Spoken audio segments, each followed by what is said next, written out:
नमः। तदा मृधे कौरवसृञ्जयानां वीरे सदुवीरगतिं गतिषु विकोदराभिद्गता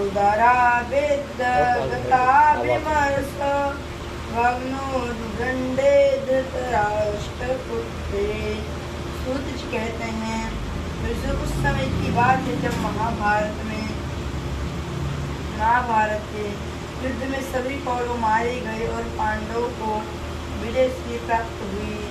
अंतिम युद्ध में विशाल भीमसेन की गदा से दुर्योधन का पूर्णदंड भेदन कर दिया, गंगा तोड़ दिया और मूर्छावस्था में दुर्योधन का छोड़कर पांडव अपने शिविर में पहुंचे। उस समय एकांत में दुर्योधन के पास अश्वत्थामा आया। कुरुक्षेत्र की भूमि में अनेक शव बिखरे पड़े हैं। कई हिंसक जीव खाने के लिए झपट रहे हैं। कई गिद्ध आकाश में दृष्टि डाली हुई जहाँ पर चाहते हैं वहीं पर जाकर बैठ जाते हैं। कई गिद्ध दुर्योधन का भी मृत शरीर देह समझ आते हैं।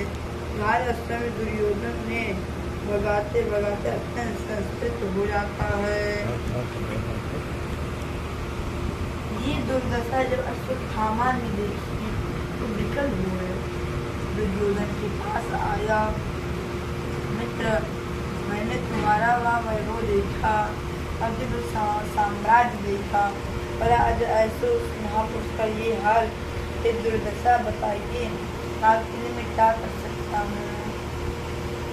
मैंने तुम्हारा नमक खाया है, तुम्हारे बहुत सारे इतिहास हैं, पर हम बोलिए तुम्हारी क्या इच्छा है, मैं क्या कर सकता हूँ। दुर्योधन ने कहा मित्र 100 भाई थे पर आज एक नहीं है। इससे अधिक पीड़ा इस बात की कि मेरे सबके 5 भाई थे, उनमें से एक ही नहीं मरा जो कि तुम्हें 5 में से एक भी चला जाए, एक भी संख्या कम हो जाए तो अश्वत्थामा ने कहा मित्र यदि तुम अंतिम इच्छा है तो ठीक है, तुम एक ही बात कर रहे हो और 5 का सिर काट कर मैं भी लाता हूँ। ऐसा कहकर अश्वत्थामा चल पड़ा। सोचने लगा क्या किया जाए। का न्याय से हमला बोलने का प्रयास किया जाए। तमाम कौवे एक वृक्ष पर बैठे थे। रात में उल्लू ने